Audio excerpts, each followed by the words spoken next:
자, 그럼 이제 우리 23페이지 6번부터 볼 차례죠. 자, 6번 보시면 식품 첨가물의 지정 기준에 관한 기본사항으로 옳지 않은 것은 그랬네요. 뭐 실제 시험 문제에 나왔던 건데요. 근데 이것뿐만 아니라 경기도에서 한 2번 정도, 이걸 포함해서 한 2번 정도 시험 문제 출제가 됐는데요. 그때마다 이제 보기는 좀 달랐죠. 자, 지정 기준 한번 볼까요? 지정 기준의 기본사항, 기본 원칙. 자, 오늘 나눴던 프린트 4페이지에 있는데요. 식품 첨가물 지정 시 기본이 되는 건 뭐냐면 우선 안전성이 입증이 돼야 됩니다. 그래서 식품 첨가물의 안전성을 입증, 확인한 것이어야 되고요. 그 다음에 사용의 기술적 필요성 및 정당성이 인정이 돼야 되는데 그 필요성이나 정당성 인정을 받는다는 건 어떤 거냐면요. 식품의 품질 유지, 안전성 향상, 관능적 특성 개선에 도움이 돼야 되고요. 식품의 영양가가 유지돼야 되고요. 그 다음에 특정 식사를 필요로 하는 소비자를 위해서 제조하는 식품에 필요한 원료 및 성분을 공급해야 되고요. 그 다음에 식품의 제조, 가공, 저장, 처리에 보조적인 역할을 담당하는 게 바로 식품 첨가물이다 라고 보시면 되는 거예요. 자, 그럼 이 중에서 기본사항으로 옳지 않은 것 찾으라 그랬잖아요. 옳지 않은 건 2번이잖아요. 그쵸? 자, 우리가 보니까 식품의 제조, 가공, 저장, 처리에 주도적 역할을 하는 게 아니라 보조적 역할입니다. 식품 첨가물은요, 다량 넣는 게 아니라 소량 넣어서 효과가 있어야 되고, 얘네들은 제조, 가공할 때 보조하는 역할을 담당하는 게 바로 첨가물이었죠. 자, 그래서 틀린 거 2번이 됩니다. 뭐 이거 같은 경우는 그러니까 이게 한 번이 아니라 비슷한 이제 보기만 조금 달리해서 한 2번 정도 나왔었으니까 요런 문제는 손쉽게 푸셔야 되죠, 이제. 자, 그래서 6번의 답 2번이 되겠고요. 네, 이뿐만 아니라 왜 우리 아까 거기 뒤에 왜 가로 열고 다만 이런 경우는 아니다 뭐 이런 식으로 되어 있거나 좀 더 보조 설명이 나와 있는 경우 있잖아요. 그것도 꼭 확인해 두셔야 됩니다. 왜냐면 그쪽에서도 나온 적이 있으니까.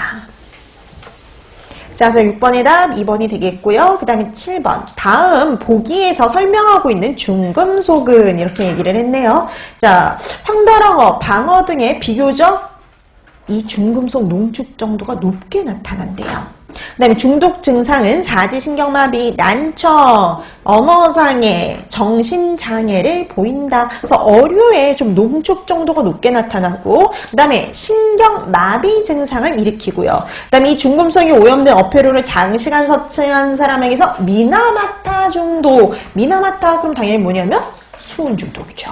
답은 4번이 됩니다. 그 다음에 뭐 또 대표적인 게 뭐 카드뮴 같은 경우에는 이타이타이 병이었죠. 자, 그래서 7번의 답 4번이 되겠고요. 그 다음에 8번. 식품의 위생지표 미생물인 오염지표균에 대한 설명인데요. 옳은 것은 그랬네요. 자, 이것도 시험 문제 실제 나왔던 문제예요. 자, 1번. 분변오염지표균은 그람 양성의 구균인 대장균군을 총칭한다. 자, 분변오염지표균의 대표적인 게 대장균군이 있는데 그람 음성의 간균이죠.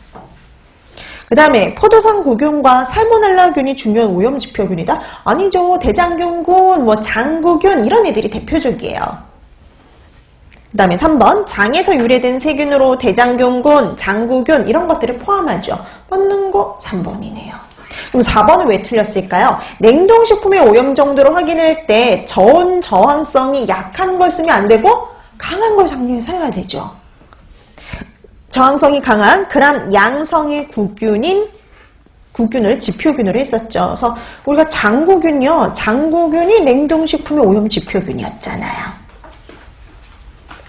그래서 8번의 답은 3번이 됩니다. 그 다음에 9번.